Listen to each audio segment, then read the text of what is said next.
Pourquoi la personne que tu veux le plus conquérir te traiterait-elle comme une seconde option, tandis que ceux que tu ignores feraient n'importe quoi pour obtenir ton attention?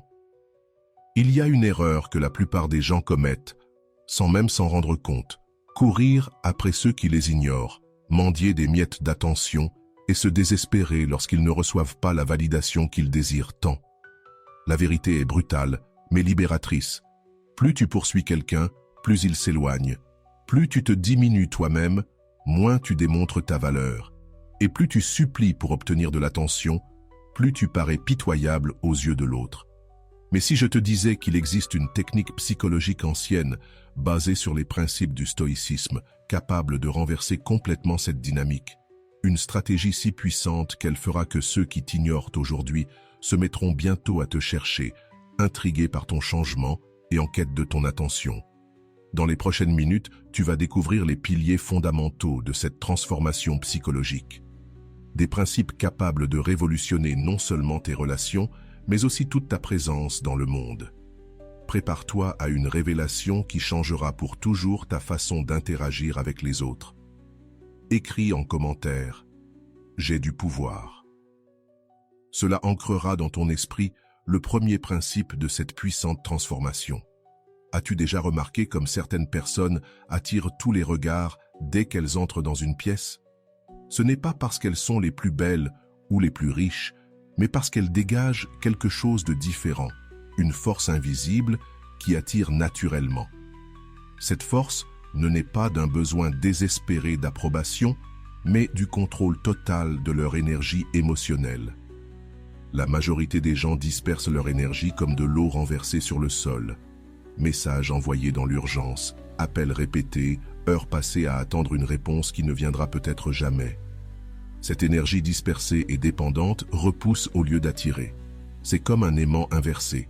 Salut à tous ceux qui nous regardent depuis différentes parties du monde, à tous nos amis de la France, du Canada, de la Belgique, de la Côte d'Ivoire, du Cameroun, des États-Unis, du Maroc, de l'Île-de-France, d'Algérie, d'Haïti, du Togo et bien sûr au reste de nos frères et sœurs. Bienvenue sur Vision Stoïcienne. C'est toujours un plaisir de me connecter avec vous en partageant des idées profondes issues du vaste monde. N'oubliez pas de cliquer sur « J'aime », de partager cette vidéo avec vos proches, de vous abonner à notre chaîne et d'activer la cloche de notification pour rester informé de nos contenus les plus récents. Chaque geste compte pour nous aider à faire grandir cette communauté dédiée à la sagesse et à l'épanouissement. Lorsque tu apprends à recentrer ton énergie sur toi-même, quelque chose de magique se produit. Tu cesses de te vider émotionnellement pour les autres et tu commences à créer un champ magnétique autour de toi. Les gens ressentent ta présence même lorsque tu ne parles pas. Ils comprennent que tu n'as pas besoin de leur validation pour te sentir complet. Cette énergie magnétique naît de la confiance véritable, pas de l'arrogance. C'est la différence entre quelqu'un qui connaît sa valeur et quelqu'un qui tente de convaincre les autres qu'il en a. Le premier attire naturellement, le second repousse immédiatement. Moins tu cherches désespérément l'attention, plus tu deviens attirant. Imagine une personne entrant dans une fête, ne courant après personne pour parler, simplement à l'aise avec elle-même. Elle discute quand quelqu'un l'aborde, mais ne dépend pas de cela pour se sentir bien. Cette personne finit par devenir le centre d'attention, non pas parce qu'elle essaie de l'être, mais précisément parce qu'elle ne l'essaie pas. La clé est de transformer ton besoin de validation externe en une source interne de force.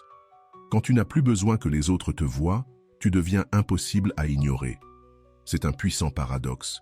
Moins tu as besoin d'attention, plus tu en reçois. Ta présence doit être comme un phare qui rayonne sa propre lumière, pas comme un trou noir qui absorbe celle des autres. Les personnes magnétiques ne vident pas l'énergie des autres, elles l'amplifient. Elles ne demandent pas du temps, elles donnent envie qu'on le leur offre. Elles ne poursuivent pas, elles attirent. Le premier pas pour développer cette énergie est d'arrêter de chercher la validation sur les réseaux sociaux, dans les messages ou dans les regards des autres. Commence à te valider toi-même. Célèbre tes réussites avant de vouloir que d'autres le fassent. Valorise ton temps avant d'attendre que les autres le valorisent. Quand tu développes cette énergie intérieure, les gens sentent que tu as changé. Ils remarquent que tu n'es plus émotionnellement disponible comme avant. Et c'est exactement ce qui éveille leur curiosité, car personne ne valorise ce qui est toujours accessible. L'énergie magnétique vient aussi du fait que tu mènes une vie riche et intéressante, indépendante des autres. Lorsque quelqu'un voit que tu as des passions, des objectifs, des rêves et une vie pleine sans dépendre de sa présence, il développe un intérêt naturel. Les gens veulent faire partie d'une vie inspirante, pas remplir une vie vide. Arrête d'appeler ceux qui ne se soucient pas de toi. Arrête d'envoyer des messages à ceux qui te laissent dans le vide. Arrête d'être toujours disponible pour ceux qui ne viennent à toi que par intérêt. Toute cette énergie que tu gaspilles sur des personnes qui ne te valorisent pas doit être réinvestie en toi. Quand tu rediriges cette énergie vers tes projets, tes objectifs et ta croissance personnelle, un changement spectaculaire se produit. Tu deviens plus intéressant, plus accompli, plus complet. Et les personnes complètes attirent naturellement, car tout le monde veut être proche de quelqu'un qui rayonne la plénitude. L'énergie magnétique ne consiste pas à jouer un rôle ou à feindre une image. Elle consiste à découvrir qui tu es vraiment lorsque tu n'essaies plus d'impressionner personne. C'est trouver ton essence authentique et l'exprimer avec confiance. Quand tu cesses d'être ce que les autres veulent que tu sois, tu deviens irrésistiblement toi-même. Vient alors un outil redoutable, le silence stratégique. Dans notre époque où tout le monde veut parler, se justifier et s'expliquer sans cesse, ceux qui maîtrisent le silence possèdent un avantage psychologique énorme. Quand quelqu'un t'ignore, ton premier réflexe est souvent d'aller vers lui, d'envoyer des messages, d'appeler, de t'excuser pour des choses que tu n'as même pas faites. Ce comportement désespéré ne fait que confirmer à l'autre qu'il a du pouvoir sur toi. Chaque message sans réponse prouve que tu as plus besoin de lui, qu'il n'a besoin de toi. Le silence stratégique inverse cette dynamique. Quand tu cesses de poursuivre, d'envoyer des messages ou de tout expliquer, tu crées un vide psychologique dans l'esprit de l'autre. Et la nature humaine déteste le vide.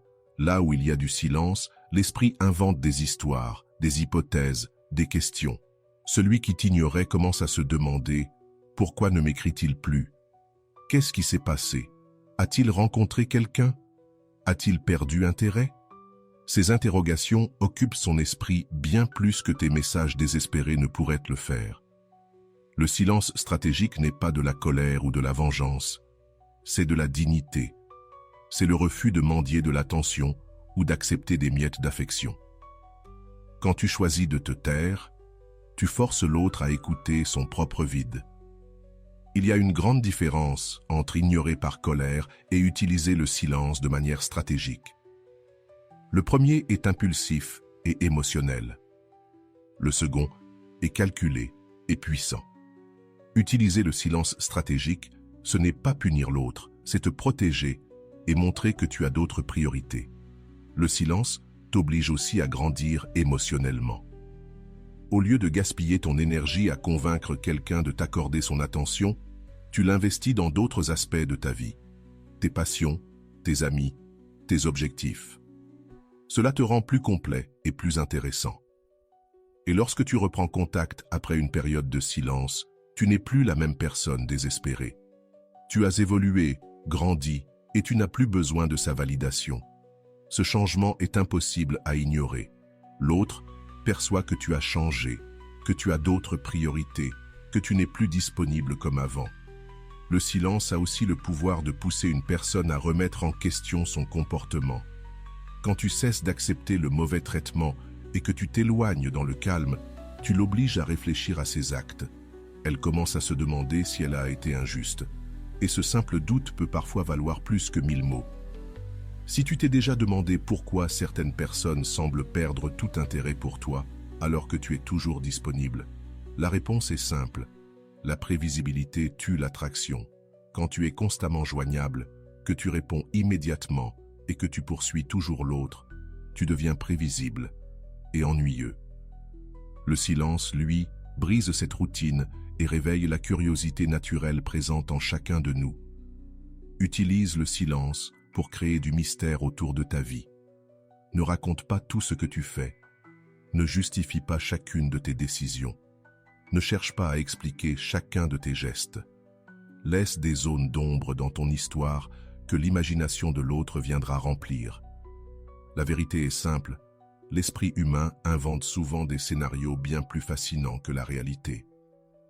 Le silence est aussi un langage qui montre que tu as d'autres priorités. Quand tu ne réponds pas immédiatement à un message, tu indiques que tu as des choses plus importantes à faire.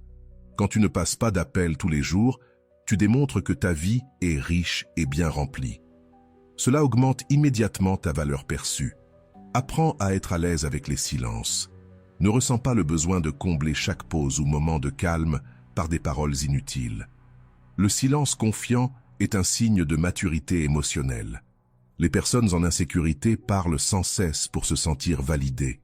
Maîtriser le silence stratégique, c'est aussi gagner du temps pour te concentrer sur toi. Au lieu de passer des heures à réfléchir à ce que tu pourrais écrire à quelqu'un qui te répond à peine, tu utilises ce temps pour faire du sport, étudier, avancer sur tes projets ou entretenir d'autres amitiés. Investir en toi rapportera toujours plus que d'essayer de forcer quelqu'un à te donner de l'attention. La plus grande tragédie des relations modernes, c'est de voir des personnes extraordinaires se rabaisser, mendier des miettes d'affection à ceux qui ne voient pas le trésor qu'elles représentent. T'es-tu déjà surpris à accepter moins que ce que tu mérites, juste pour ne pas être seul? C'est la pire des erreurs. Échanger ton estime de toi contre quelques heures d'attention d'une personne qui ne te valorise même pas. L'estime de soi ne dépend pas des autres. Elle se construit à l'intérieur de toi. C'est la certitude inébranlable que tu mérites respect, affection et considération. Quand tu doutes de ta valeur, tu acceptes n'importe quel traitement, n'importe quelle miette d'affection. Mais ceux qui ont une véritable estime d'eux-mêmes ne quémandent pas l'amour. Ils savent qu'ils sont un prix à gagner, pas un lot de consolation. Quand tu connais ta valeur, tu refuses les relations tièdes, les conversations vides, les rendez-vous sans engagement et les personnes qui ne viennent vers toi que par ennui. Tu fixes des standards élevés et tu ne fais d'exception pour personne. Ce n'est pas être difficile, c'est s'aimer soi-même. Beaucoup confondent estime de soi et arrogance. L'arrogance, c'est vouloir prouver qu'on est supérieur. L'estime de soi, c'est simplement savoir qu'on mérite d'être bien traité et refuser moins. C'est une force silencieuse, pas une vitrine pour impressionner. Imagine deux personnes à une soirée. L'une court après quelqu'un qui lui accorde à peine un mot, rit à des blagues nulles et accepte tout pour plaire. L'autre discute avec ceux qui lui portent un véritable intérêt, s'éloigne poliment de ceux qui ne valorisent pas sa présence et reste fidèle à elle-même. Laquelle paraît la plus attirante? Développer l'estime de soi, c'est faire chaque jour des choix conscients, s'éloigner des personnes qui drainent ton énergie, investir du temps dans celles qui t'apprécient, choisir des activités qui te font grandir et des conversations qui enrichissent ta vie. Chaque décision de ce type renforce ta valeur. Avec l'estime de soi, tu n'es pas disponible pour tout le monde à tout moment. Tu as une vie passionnante, des objectifs importants et des engagements que tu ne sacrifies pour rien. Ton temps devient précieux aux yeux des autres. Personne ne valorise ce qui est toujours accessible. Cesse de te comparer aux autres sur les réseaux sociaux. Arrête de croire que tu dois être parfait pour mériter l'amour. Ne change pas qui tu es pour plaire. Ton authenticité est ton plus grand atout. L'estime de soi, c'est aussi refuser les excuses absurdes, les promesses vides et les comportements incohérents. Si quelqu'un te laisse sans nouvelles pendant des jours puis revient avec une excuse bidon, tu sais que ce n'est pas acceptable. Ceux qui tiennent à toi trouvent toujours le moyen de rester présent. Tu dois devenir la personne la plus importante de ta propre vie. Ce n'est pas de l'égoïsme, c'est une nécessité pour ta survie émotionnelle. Si tu passes toujours après les autres, tu envoies un message clair. Tu ne te respectes pas. Alors pourquoi quelqu'un d'autre te respecterait? Investis en toi comme dans la meilleure opportunité du monde. Achète des vêtements qui te mettent en valeur. Prends soin de ta santé. Apprends de nouvelles choses. Développe tes talents. Découvre des passions.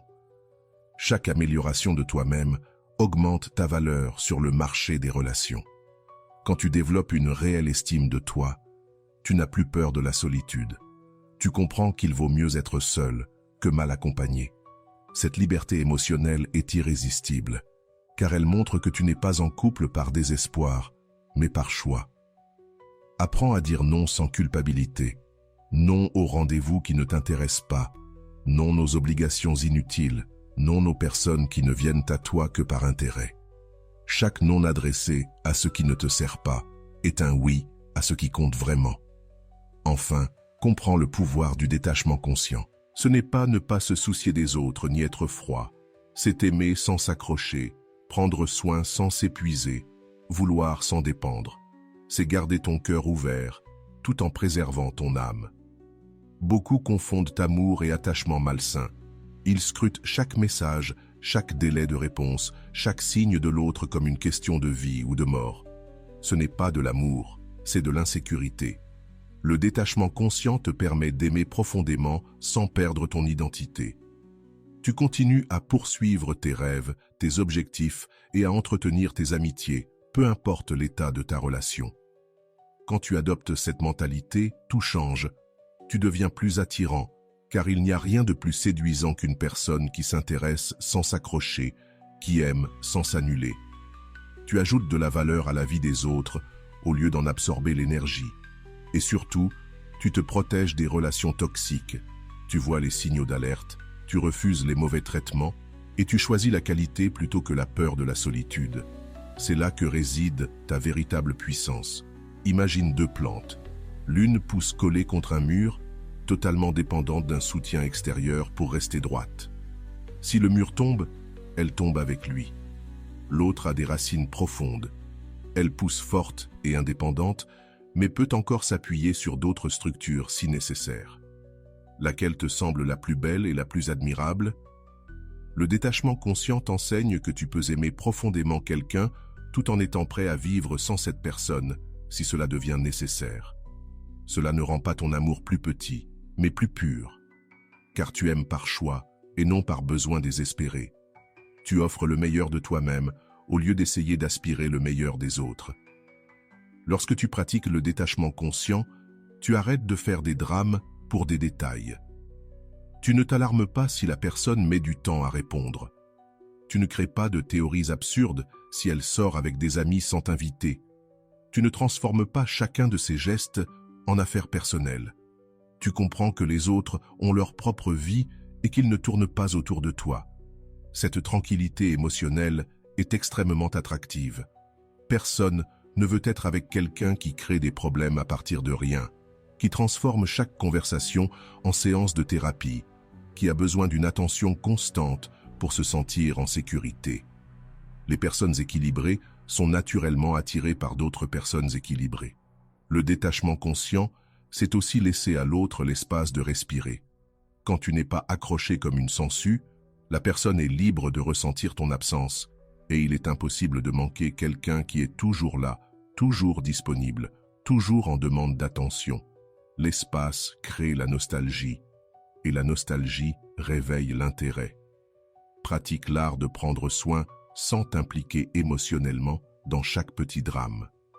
Si l'autre passe une mauvaise journée, tu peux offrir ton soutien sans absorber toute son énergie négative. S'il ou elle est perdu dans ses sentiments, tu peux être compréhensif sans devenir son thérapeute personnel. Tu gardes ta paix intérieure, indépendamment du chaos émotionnel des autres. Le détachement conscient t'apprend que les relations saines ressemblent à deux personnes complètes qui choisissent de marcher ensemble, et non à deux moitiés désespérées, essayant de se compléter à travers l'autre. Quand tu es une personne complète, tu attires d'autres personnes complètes. Quand tu es dans le besoin, tu attires des personnes dans le besoin, ou tu repousses celles qui sont équilibrées. Apprends à être sincèrement heureux pour les réussites des autres, même si elles ne t'incluent pas. Si la personne que tu aimes obtient une promotion, réjouis-toi pour elle, même si cela signifie moins de temps ensemble. Si elle est heureuse avec d'autres amis, célèbre sa joie, même si tu aurais aimé être présent. Cette générosité émotionnelle est rare et terriblement séduisante. Le détachement conscient ne veut pas dire abandonner ce que tu veux, mais te battre intelligemment, sans désespoir et sans perdre ta dignité. Tu peux montrer de l'intérêt, faire ta part, fournir un effort sincère, tout en ayant conscience que le résultat ne dépend pas uniquement de toi. Et si cela ne fonctionne pas, ce n'est pas grave. Tu sais qu'il y a d'autres possibilités dans la vie. La présence dominante. La présence dominante n'a rien à voir avec l'agressivité, le contrôle ou l'autorité. C'est occuper ta place dans le monde avec confiance, parler avec conviction, marcher avec un but clair et dégager une énergie qui capte naturellement l'attention. C'est la différence entre quelqu'un qui demande la permission d'exister et quelqu'un qui existe pleinement, avec assurance. Tu as sûrement déjà remarqué ces personnes qui, en entrant dans une pièce, attirent immédiatement tous les regards. Ce n'est pas forcément parce qu'elles sont les plus grandes, les plus belles ou les plus riches, mais parce qu'elles portent en elles une énergie qui dit « Je sais qui je suis, je sais ce que je veux, et je n'ai besoin de l'approbation de personne pour être moi-même. » La plupart des gens s'excusent d'exister. Ils parlent trop bas, marchent voûtés, évitent le regard, disent « oui » à tout pour éviter les conflits. Ils restent dans un coin, espérant qu'on les remarque. Mais ce comportement soumis ne suscite ni respect profond, ni attraction véritable. Quand tu développes une présence dominante, tu arrêtes de te cacher derrière des excuses. Tu exprimes clairement tes opinions, même en sachant que tout le monde ne sera pas d'accord. Tu occupes ta place dans les conversations, dans les relations, dans la vie. Tu arrêtes de te rabaisser pour que les autres se sentent plus grands. La présence dominante commence par ta posture physique. Redresse les épaules, lève le menton, regarde les gens dans les yeux. Marche avec détermination, comme si tu savais exactement où tu allais. Parle d'une voix claire et ferme, sans murmurer ni hésiter. Ton corps est la première chose que les autres remarquent. Alors utilise-le pour inspirer confiance.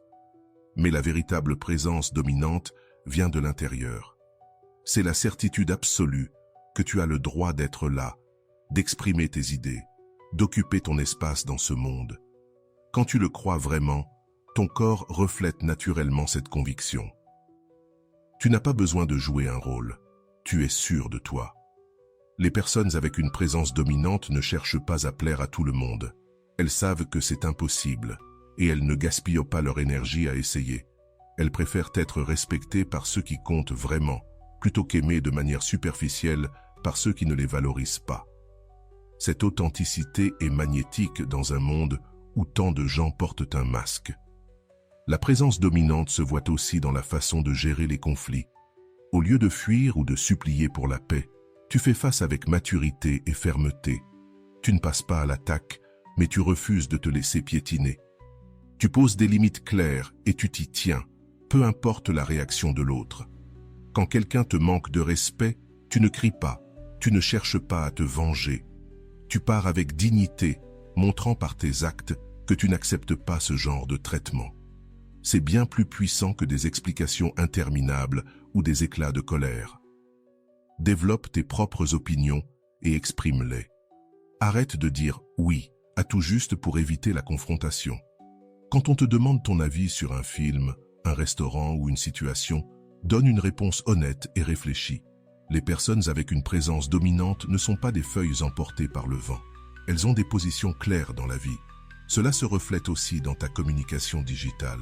Ne sois pas connecté 24 heures sur 24 en attendant des messages. Ne réponds pas immédiatement comme si tu n'avais rien d'autre à faire. Évite de surcharger tes réponses d'émojis et de points d'exclamation pour paraître plus chaleureux. Communique de façon directe, claire et posée. Avec une présence dominante, tu n'as pas besoin de rivaliser pour attirer l'attention. Tu n'as pas besoin de parler plus fort, de raconter des histoires folles ou de faire des pitreries. Ta simple présence donne envie aux autres d'être près de toi. Tu deviens intéressant, sans chercher à l'être. Apprends à te sentir à l'aise quand tu es au centre de l'attention. Beaucoup fuient ce rôle par insécurité, mais se plaignent ensuite qu'on ne les remarque pas. Si tu as quelque chose d'important à dire, dis-le. Si tu mérites des félicitations, accepte-les. Si tu es bon dans ce que tu fais, sois-en fier, sans fausse modestie. Maîtriser l'art de la présence, c'est aussi refuser les miettes d'attention. Quand quelqu'un te traite comme une seconde option, tu ne supplies pas pour devenir la première. Tu t'éloignes et tu trouves des personnes qui, naturellement, te placent comme une priorité. Tu comprends que ton temps et ton énergie sont trop précieux pour être gaspillés sur ceux qui ne les valorisent pas. C'est là qu'intervient l'indifférence calculée. C'est l'une des armes psychologiques les plus puissantes qui existent, mais aussi l'une des plus dangereuses si elle est mal utilisée.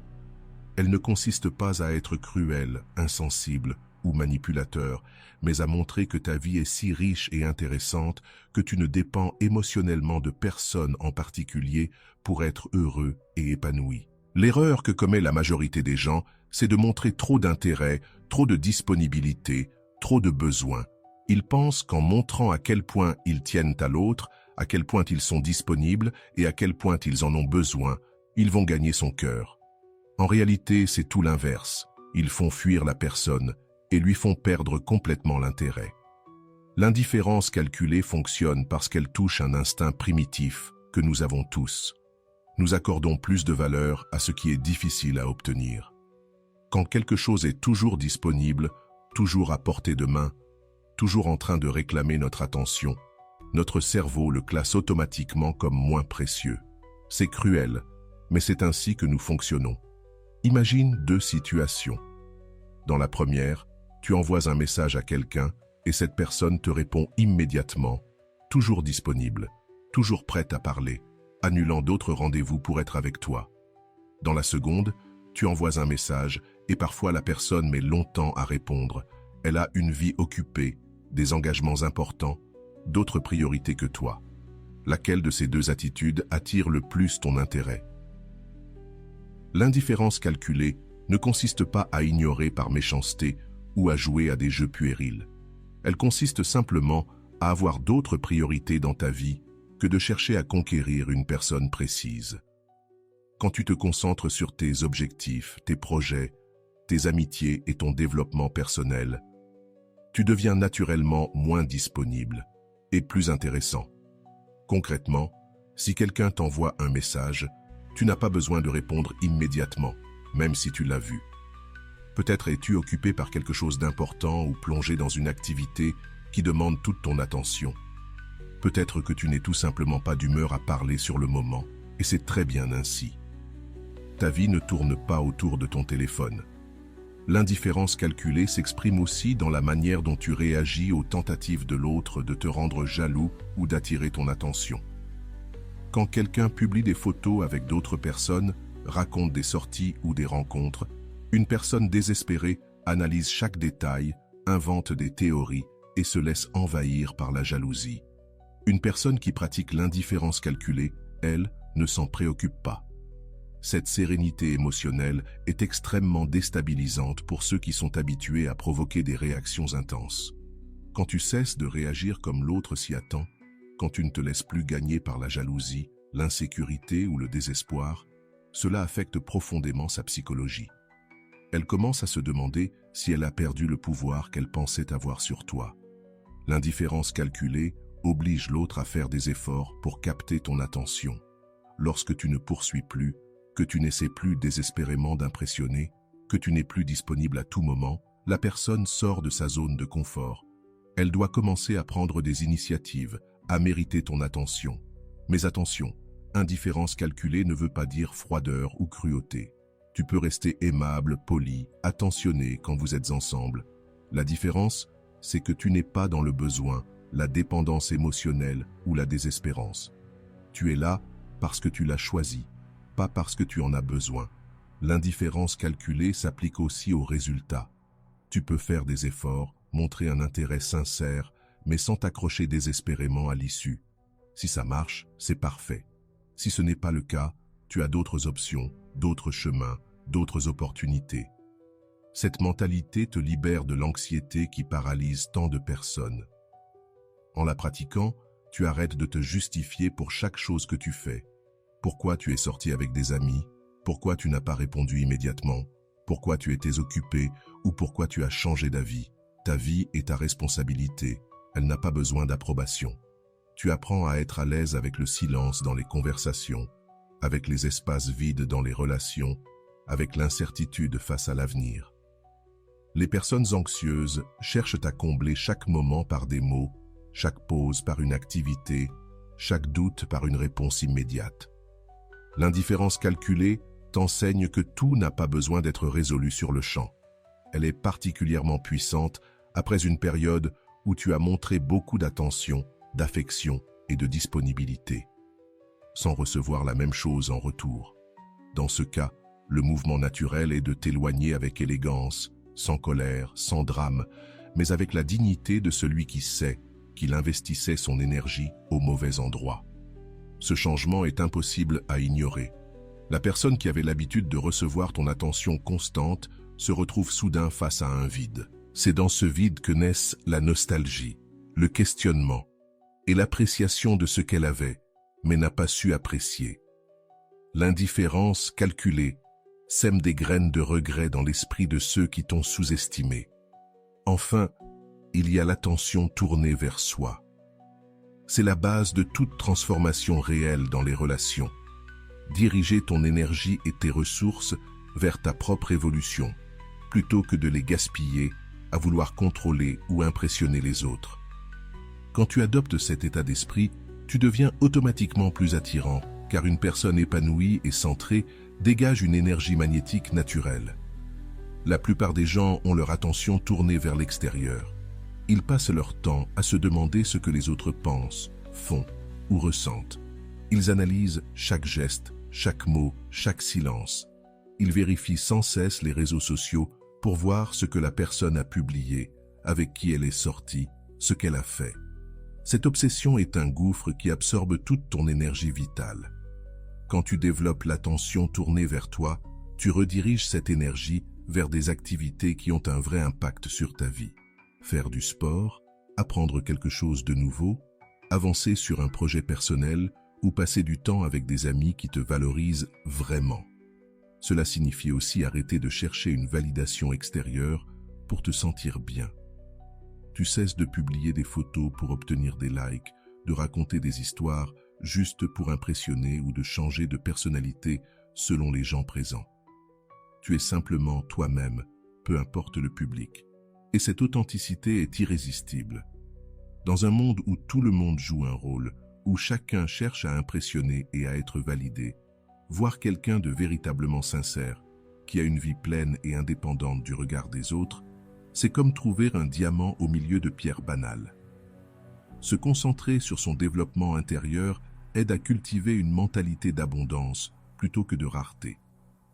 Lorsque tu te focalises sur ta croissance, ton apprentissage, ton évolution et la construction d'une vie intéressante, tu attires naturellement des personnes tout aussi intéressantes. Tu cesses de t'accrocher désespérément à une seule personne, car tu comprends qu'il existe des millions d'êtres dans le monde, et beaucoup peuvent être compatibles avec toi. Investis beaucoup dans ton développement personnel. Lis des livres qui élargissent ton esprit.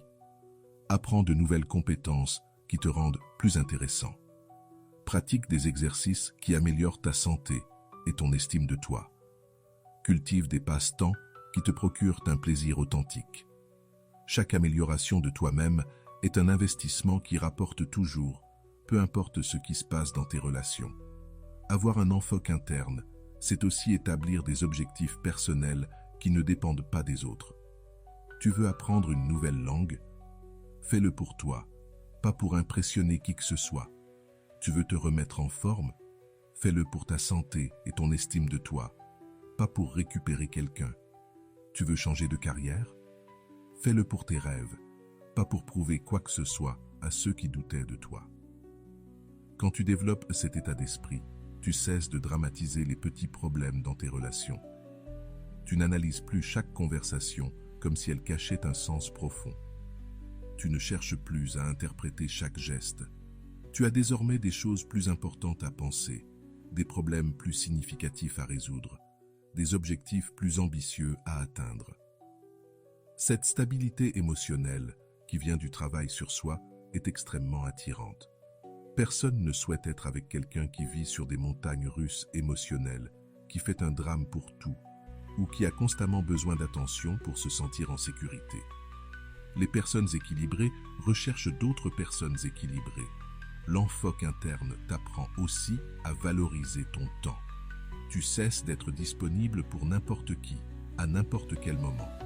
Tu fixes des moments précis pour répondre aux messages, des jours spécifiques pour les rendez-vous, et tu poses des limites claires sur le temps que tu peux consacrer à chaque relation.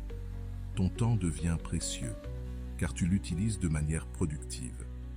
Crée une routine quotidienne qui te rende fier de toi. Lève-toi tôt, fais de l'exercice, médite, lis, avance sur tes projets, prends soin de ton apparence et garde ton environnement organisé. Lorsque tu vis ainsi, tu te sens automatiquement plus sûr de toi et plus attractif. Cela implique aussi d'arrêter de comparer ta vie à celle des autres sur les réseaux sociaux. Tu comprends que les gens ne montrent que leurs meilleurs moments, qu'il y a beaucoup de mise en scène derrière les publications et que chacun a son propre chemin et ses propres défis. Tu te concentres sur l'amélioration de ta vie, pas sur la compétition avec les apparences. Quand tu pratiques cette discipline, tu t'éloignes naturellement des personnes qui drainent ton énergie. Tu identifies rapidement qui apporte de la valeur à ta vie et qui t'en enlève. Tu privilégies les relations qui t'inspirent, te stimulent et t'accompagnent dans ta croissance. Et tu cesses de perdre ton temps avec ceux qui ne viennent à toi que par intérêt. Ce travail sur toi te donne aussi une vision plus saine du rejet. Quand quelqu'un ne montre pas d'intérêt pour toi, au lieu de te demander ce que tu as mal fait, tu comprends simplement qu'il n'y avait pas de compatibilité et tu passes à autre chose. Tu sais qu'il y a quelque part des personnes qui te correspondent vraiment. C'est là qu'intervient la conquête inverse. C'est le résultat naturel de tous ces principes appliqués ensemble. C'est le moment où tu cesses complètement de courir après ceux qui t'ignorent et où, par effet miroir, ce sont eux qui commencent à te courir après. Les rôles s'inversent. Ceux qui te traitaient comme une option secondaire recherchent désormais ton attention. Ce phénomène se produit parce que tu es devenu une personne totalement différente. Tu n'es plus cet être désespéré qui acceptait des miettes d'affection. Tu as développé ton estime personnelle, une présence forte, une indifférence calculée, un centrage intérieur. Tu es devenu quelqu'un que toute personne sensée voudrait avoir près d'elle. Et cela, c'est impossible à ignorer. Mais la conquête inverse ne consiste pas à se venger ou à faire souffrir. Il s'agit plutôt d'être devenu tellement intéressant, épanoui et complet, que cela suscite naturellement le désir des autres d'entrer dans ta vie. Tu t'es tellement valorisé que les autres ont commencé à te valoriser. Tu as cessé de mendier l'amour et tu es devenu quelqu'un pour qui il vaut la peine de se battre. Quand cela se produit, tu remarques des signes évidents. Cette personne qui mettait des heures à répondre te répond presque aussitôt. Celle qui était toujours trop occupée trouve soudain du temps. Celle qui ne montrait qu'un intérêt minimal se met à faire des efforts visibles pour toi. Mais attention, si cela arrive, tu ne dois pas redevenir celui ou celle que tu étais avant. Ne te laisse pas submerger au point de redevenir trop disponible, de tout laisser tomber pour elle. Sinon, tu retourneras exactement au point de départ. La conquête inverse te place en position de force. À toi d'en faire bon usage. C'est une opportunité d'établir une relation saine, basée sur le respect mutuel, l'intérêt authentique et la reconnaissance de la valeur. Mais c'est aussi ta responsabilité de maintenir les standards élevés qui t'ont conduit jusqu'ici. Lorsque quelqu'un qui t'a ignoré commence à te prêter attention, il est naturel de ressentir une satisfaction intérieure. Mais ne laisse pas cette satisfaction te monter à la tête. Continue à évoluer, à prioriser ton développement personnel, à respecter tes limites. La conquête inverse est une conséquence, pas un but final. Certaines personnes tenteront de revenir dans ta vie quand elles verront que tu as changé, que tu es bien sans elles, que tu es devenu plus attractif et intéressant. C'est à toi de décider si elles méritent une seconde chance ou si elles arrivent trop tard. Prends cette décision en fonction de la valeur présente, pas des manques passés. La conquête inverse agit aussi comme un filtre. Ceux qui te valorisent uniquement par peur de te perdre ne sont probablement pas faits pour rester longtemps dans ta vie. Les relations saines reposent sur une appréciation constante, et non sur des jeux psychologiques.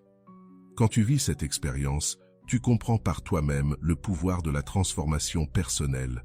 Tu constates que changer toi-même change automatiquement la façon dont les autres te traitent. Tu acquiers une confiance inébranlable dans ta capacité à affronter toute situation relationnelle, car tu sais que tu peux toujours travailler sur toi pour améliorer les résultats. N'oublie jamais, la conquête inverse ne doit pas être ton objectif principal dans les relations. Ta priorité doit rester de devenir la meilleure version de toi-même, de construire une vie pleine de sens et de développer des relations saines fondées sur le respect mutuel. Le reste n'est qu'une conséquence naturelle. Serre cette leçon contre toi. Tu as toujours eu le pouvoir de changer ta situation. Le problème n'était pas les autres, mais la façon dont tu te présentais au monde. Quand tu changes à l'intérieur, tout change à l'extérieur. Et ce processus est continu. Continue d'évoluer, de t'élever et de maintenir les principes qui t'ont conduit ici. C'est ainsi que tu t'assures que tes relations resteront toujours saines, respectueuses et réellement épanouissantes. Veille à célébrer ta transformation et, surtout, inspire d'autres personnes à emprunter ce chemin. Montre par l'exemple qu'il est possible de se transformer et d'attirer de meilleures relations. Deviens le mentor que tu aurais voulu avoir dans tes moments les plus bas. Ne t'arrête pas là. Utilise tout ce que tu as appris pour construire non seulement de meilleures relations, mais aussi une vie meilleure dans tous les aspects. Car lorsque tu deviens une personne de valeur, cette valeur se reflète partout, dans tes relations, ta carrière, tes amitiés, ta famille, dans chaque domaine de ton existence. Le magnétisme personnel est cette force invisible qui sépare les gens ordinaires des personnes extraordinaires dans leurs relations. Il ne s'agit pas de beauté physique, d'argent ou de statut social, mais d'une énergie particulière que certaines personnes portent en elles et qui attire naturellement les autres, même sans que l'on sache pourquoi. C'est comme si elles avaient un champ magnétique autour d'elles qui rapproche les gens. As-tu déjà rencontré une personne comme ça? Quelqu'un qui n'est pas forcément le plus séduisant de la pièce, mais avec qui tout le monde veut parler. Quelqu'un qui n'a pas besoin d'élever la voix pour être écouté, mais qui, dès qu'il parle, capte l'attention de tous. Une personne qui ne court après personne, mais qui attire toujours des gens vers elle. Voilà l'essence du magnétisme personnel, une combinaison unique de confiance, d'authenticité et de mystère qui crée une attraction irrésistible. La plupart des gens commettent l'erreur de vouloir forcer cette attraction par un comportement désespéré. Ils parlent trop fort, rient de leurs propres blagues, racontent des histoires exagérées, font tout pour attirer l'attention. Mais le véritable magnétisme personnel fonctionne à l'inverse. C'est une force silencieuse et subtile qui vient de l'intérieur vers l'extérieur, jamais l'inverse. Il naît quand tu arrêtes d'essayer d'impressionner les autres et que tu commences à t'impressionner toi-même par ta propre vie. Quand tu développes des passions et des passe-temps, non pas pour avoir un sujet de conversation, mais parce que tu les apprécies vraiment. Quand tu prends soin de ton apparence, non pour plaire à quelqu'un en particulier, mais parce que tu te sens bien dans ta peau. Quand tu cherches à apprendre, non pour paraître intelligent, mais par curiosité naturelle envers le monde. Cette authenticité est magnétique, car nous vivons dans une société où tout le monde essaie d'être quelqu'un d'autre. Lorsqu'une personne est véritablement elle-même, sans masque, sans prétention, sans besoin d'approbation extérieure, elle inspire instantanément le respect. On se sent à l'aise avec elle, libre d'être soi-même. Le magnétisme personnel réside aussi dans ta capacité à faire sentir aux autres qu'ils sont spéciaux, pas avec de faux compliments ou une flatterie excessive, mais par une attention sincère. Quand tu parles à quelqu'un, tu es pleinement présent, réellement intéressé par ce qu'il dit. Tu poses des questions pertinentes, tu te souviens des détails de conversations passées. Tu montres que tu le considères comme un individu unique. Les personnes magnétiques ont ce talent rare de faire sentir à l'autre qu'il est, à cet instant, la seule personne au monde. Elles ne regardent pas leur téléphone pendant l'échange, elles ne cherchent pas quelqu'un de plus intéressant à qui parler, elles ne montrent pas de hâte à terminer la discussion. Cette présence totale, si rare aujourd'hui, devient irrésistible. Le magnétisme personnel vient aussi de ta capacité à être vulnérable avec mesure. Il ne s'agit pas de confier tous tes problèmes, mais d'être honnête sur tes imperfections, d'une manière qui crée une connexion et non de la pitié. Cela signifie admettre quand tu ne sais pas quelque chose, rire de toi-même quand tu fais une erreur, montrer que tu es humain sans perdre ta dignité. Développe une passion sincère pour quelque chose dans ta vie, l'art, la musique, le sport, la littérature, la cuisine, les voyages, peu importe, du moment que tes yeux brillent quand tu en parles. Cette passion est contagieuse et attirante, car l'énergie positive que tu dégages quand tu parles de ce que tu aimes vraiment est irrésistible. Le magnétisme se reflète aussi dans ta manière de communiquer. Tu n'as pas besoin de parler beaucoup, mais quand tu le fais, tes mots ont du poids. Tu ne parles pas pour combler le silence. Tu choisis tes mots avec soin. Tu laisses des pauses qui créent de l'anticipation et de l'intérêt. Apprends à raconter de vraies histoires, pas inventées pour impressionner, mais issues de tes propres expériences, en utilisant des détails sensoriels, en créant du suspense, en ayant un message clair. Une personne qui sait raconter une bonne histoire devient automatiquement plus intéressante et mémorable. Le magnétisme personnel, c'est aussi garder une part de mystère sur ta vie. Ne dévoile pas tout dès la première conversation. Révèle des choses progressivement, laissant l'autre curieux d'en savoir plus. Et plusieurs facettes qui ne se découvrent qu'avec le temps, ce qui maintient l'intérêt éveillé. Cultive une vie riche en expériences. Voyage autant que possible, même si c'est près de chez toi. Découvre de nouvelles cuisines, rencontre des gens d'origines différentes, sors de ta routine. Ces expériences nourrissent ta personnalité, te donnent des sujets passionnants et font de toi une personne plus complète et fascinante. Le magnétisme personnel inclut aussi ta capacité à diriger sans dominer. Prends des initiatives, propose des activités, prends des décisions quand c'est nécessaire, mais toujours dans un esprit collaboratif. Les gens aiment suivre quelqu'un qui montre un leadership naturel, qui sait où il va et qui inspire les autres à le suivre. Garde aussi une part de mystère sur tes sentiments. Ne sois pas un livre ouvert où tout se lit d'un coup. Laisse deviner ce que tu penses, ressens ou prépares. Ce mystère crée une tension positive qui entretient l'intérêt et l'engagement. Enfin, souviens-toi, le vrai magnétisme personnel ne peut pas être simulé longtemps. Il se développe sincèrement par le travail intérieur, la croissance personnelle et l'authenticité. Quand tu deviens une personne réellement intéressante, épanouie et sûre de toi, le magnétisme apparaît naturellement, comme une conséquence et non comme un objectif forcé. Et voilà, j'espère que vous avez trouvé beaucoup de valeur dans cette vidéo. Merci d'être resté jusqu'à la fin de cette vidéo, j'adore quand vous faites ça. Si vous voulez une autre vidéo sur ce sujet, écrivez en commentaire, j'en veux encore plus. J'espère vous revoir dans une autre vidéo. Merci pour ton temps, prends soin de toi et à bientôt.